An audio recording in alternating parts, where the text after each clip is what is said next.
നമസ്കാരം. ചിന്താ ജെറോം ഇനി ഡിവൈഎഫ്ഐയുടെ സംസ്ഥാന നേതൃത്വത്തിലേക്ക് വരുന്നു എന്ന വാർത്തകൾ പുറത്തു വരുന്നുണ്ട്. അങ്ങനെ ചിന്ത ഡിവൈഎഫ്ഐ തലപ്പത്തേക്ക് വന്നാൽ കേരളത്തിലെ യുവജന രാഷ്ട്രീയത്തോട് സമൂഹം ചോദിക്കേണ്ട ഒരു പ്രധാനപ്പെട്ട ചോദ്യമുണ്ട്. ഡിവൈഎഫ്ഐയുടെ സംസ്ഥാന നേതൃത്വം എന്നത് എന്തിനുള്ള സ്ഥാനമാണ്? ആശയത്തിൻ്റെയും സമരത്തിൻ്റെയും സംഘടനാശേഷിയുടെയും പ്രതീകമാകേണ്ട സ്ഥാനമല്ലേ അത്? അതോ പാർട്ടിക്ക് വേണ്ടപ്പെട്ടവരെ ഉയർത്തിക്കൊണ്ടുവരാനുള്ള ഒരു രാഷ്ട്രീയ പുനരധിവാസ കേന്ദ്രമാണോ ഡിവൈഎഫ്ഐ? ചിന്താ ജെറോമിൻ്റെ രാഷ്ട്രീയ ജീവിതത്തെക്കുറിച്ച് പറയുമ്പോൾ ഏറ്റവും കൂടുതൽ ചർച്ച ചെയ്യപ്പെടേണ്ടത് അവരുടെ PhD വിവാദമാണ്. 2021 കേരള യൂണിവേഴ്സിറ്റിയിൽ നിന്ന് ഇംഗ്ലീഷ് സാഹിത്യത്തിൽ ചിന്താ ജെറോം ഡോക്ടറേറ്റ് നേടിയെന്നാണ് പറയപ്പെടുന്നത്. എന്നാൽ 2023 പുറത്തു വന്ന ഗവേഷണ പ്രബന്ധത്തിൽ മലയാളത്തിലെ പ്രശസ്തമായ വാഴക്കുല എന്ന കൃതി വൈലോപ്പിള്ളിയുടേതാണെന്നാണ് രേഖപ്പെടുത്തിയിരിക്കുന്നത്. യഥാർത്ഥത്തിൽ വാഴക്കുല ചങ്ങമ്പുഴയുടേതാണെന്ന് കൊച്ചുകുട്ടികൾക്ക് പോലും അറിയാവുന്ന ഒരു കാര്യമാണ്. ഇത് വലിയ വിവാദമായി. ചിന്ത പിന്നീട് സാന്ദർഭികമായ പിഴവാണെന്നും ഖേദിക്കുന്നുവെന്നുമൊക്കെ പറഞ്ഞ് ന്യായീകരിച്ചു മെഴുകി. പക്ഷെ ചോദ്യം ഇതാണ്: ഒരു സാധാരണ പരീക്ഷാ ഉത്തരക്കടലാസിൽ സംഭവിച്ച ഒരു തെറ്റല്ല ഇത്. ഡോക്ടറേറ്റ് കിട്ടാനുള്ള ഗവേഷണ പ്രബന്ധത്തിലാണ് ഈ തെറ്റു വന്നത്. അതും മലയാളത്തിലെ ഏറ്റവും പ്രശസ്തമായ കവിതകളിലൊന്നിൻ്റെ രചയിതാവിനെ കുറിച്ച്. അതിലും വലിയ ചോദ്യം മറ്റൊന്നാണ്. ഒരു ഗവേഷകന്റെ പ്രബന്ധം ഗൈഡ് പരിശോധിച്ചു, വിദഗ്ധർ പരിശോധിച്ചു, സർവകലാശാലയുടെ നടപടിക്രമങ്ങളിലൂടെ ഒക്കെ കടന്നുപോയി. എന്നിട്ടും ഈ പിഴവ് എങ്ങനെ എല്ലാവരുടെയും കണ്ണിൽ പെടാതെ പോയി? ഇത് ചിന്താ ജെറോമിൻ്റെ മാത്രം കുറ്റമല്ല. അവർക്ക് ഡോക്ടറേറ്റ് നൽകിയ അക്കാദമിക് സംവിധാനവും ചോദ്യം ചെയ്യപ്പെടേണ്ടതുണ്ട്. ഇനി മറ്റൊരു വിവാദം. ചിന്താ ജെറോം യുവജന കമ്മീഷൻ അധ്യക്ഷയായ സമയത്ത് ജൂനിയർ റിസർച്ച് ഫെലോഷിപ്പുമായി ബന്ധപ്പെട്ടും ആരോപണങ്ങൾ ഉയർന്നിരുന്നു. യുവജന കമ്മീഷൻ അധ്യക്ഷയായ ശേഷം JRF ഉപേക്ഷിക്കുകയും ഗവേഷണം പാർട്ട് ടൈമായി തുടരാൻ സർവകലാശാലയുടെ അനുമതി തേടുകയും ചെയ്തിരുന്നു ഈ ചിന്താ ജെറോം. അതായത് യുവജന കമ്മീഷൻ അധ്യക്ഷയുടെ ശമ്പളത്തോടൊപ്പം അനധികൃതമായി JRF സ്റ്റൈപ്പൻഡും വാങ്ങി എന്നർത്ഥം. പക്ഷേ ഇതെല്ലാം പറയുമ്പോഴും മറ്റൊരു രാഷ്ട്രീയ ചോദ്യം ബാക്കിയാണ്. ചിന്താ ജെറോമിൻ്റെ രാഷ്ട്രീയ യോഗ്യത എന്താണ്? ഒരു യുവജന സംഘടനയുടെ സംസ്ഥാന നേതൃത്വം എന്നത് പ്രസംഗിക്കാൻ അറിയുന്നത് കൊണ്ട് മാത്രം ലഭിക്കേണ്ട സ്ഥാനമാണോ? ക്യാമറയ്ക്ക് മുന്നിൽ ശക്തമായി സംസാരിക്കുന്നതാണോ യോഗ്യത? സോഷ്യൽ മീഡിയയിൽ പാർട്ടി നിലപാട് ആവർത്തിക്കുന്നതാണോ യോഗ്യത? അല്ലെങ്കിൽ യുവാക്കളെ നയിക്കാനുള്ള സംഘടനാശേഷിയും ആശയപരമായ വ്യക്തതയും സാമൂഹിക വിഷയങ്ങളോടുള്ള ഗൗരവമുള്ള സമീപനവുമാണോ വേണ്ടത്?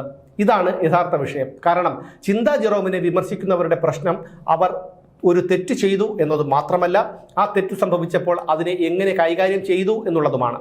ഇതാണ് രാഷ്ട്രീയ നേതൃത്വത്തിൻ്റെ അളവുകോൽ. ഒരു നേതാവ് വിമർശനങ്ങളെ നേരിടുമ്പോൾ വസ്തുതകളുമായി മറുപടി പറയണം. സ്വന്തം തെറ്റ് അംഗീകരിക്കേണ്ടിടത്ത് അംഗീകരിക്കണം, അതിൽ നിന്ന് പാഠം പഠിക്കണം.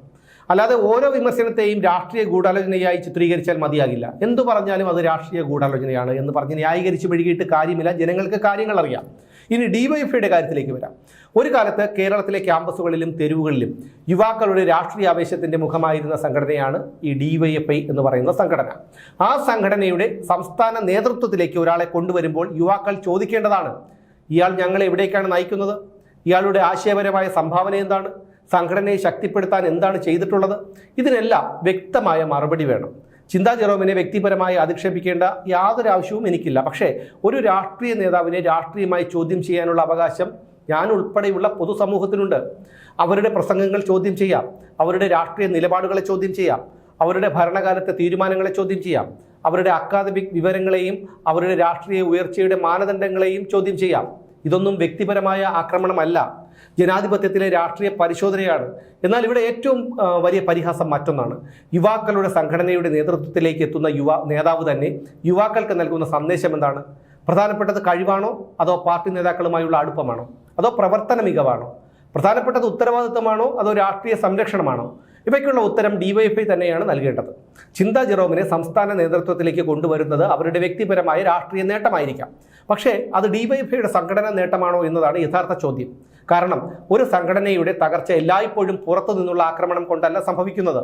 ചിലപ്പോൾ സംഘടനയുടെ നേതൃത്വത്തിലേക്കുള്ള തെറ്റായ തെരഞ്ഞെടുപ്പുകളാണ് അതിൻ്റെ ഏറ്റവും വലിയ വിഷയമായി മാറുന്നത്, തകർച്ചയ്ക്ക് കാരണമായി മാറുന്നത്. ഡിവൈഎഫ്ഐക്ക് മുന്നിൽ ഇപ്പോൾ ഒരു തെരഞ്ഞെടുപ്പുണ്ട്. അവർക്ക് വേണ്ടത് കൈയടിക്കുന്ന നേതാക്കളെയാണോ, അതോ യുവാക്കൾക്ക് മുന്നിൽ മാതൃകയാകുന്ന നേതാക്കളെയാണോ? എന്തായാലും യുവാക്കൾക്ക് മാതൃകയാകാനുള്ള നേതാക്കൾ ഡിവൈഎഫ്ഐയിൽ ഇല്ല എന്നുള്ളത് ഒരു പച്ചയായ യാഥാർത്ഥ്യമാണ്. ചിന്താ ജെറോമിനെ സംസ്ഥാന നേതൃത്വത്തിലേക്ക് കൊണ്ടുവരുന്നുവെങ്കിൽ ആ തീരുമാനത്തിൻ്റെ രാഷ്ട്രീയ ഉത്തരവാദിത്വവും CPM ഡിവൈഎഫ്ഐ നേതൃത്വത്തിനാണ്. അപ്പോൾ ജനങ്ങൾ ചോദിക്കും, ഇതാണോ കേരളത്തിലെ യുവാക്കൾക്ക് നിങ്ങൾ കാണിച്ചു കൊടുക്കുന്ന പുതിയ മാതൃക? ആ ചോദ്യത്തിന് മറുപടി പറയേണ്ടത് ചിന്താ ജെറോം മാത്രമല്ല, ഡിവൈഎഫ്ഐയുടെ നേതൃത്വം കൂടിയാണ്.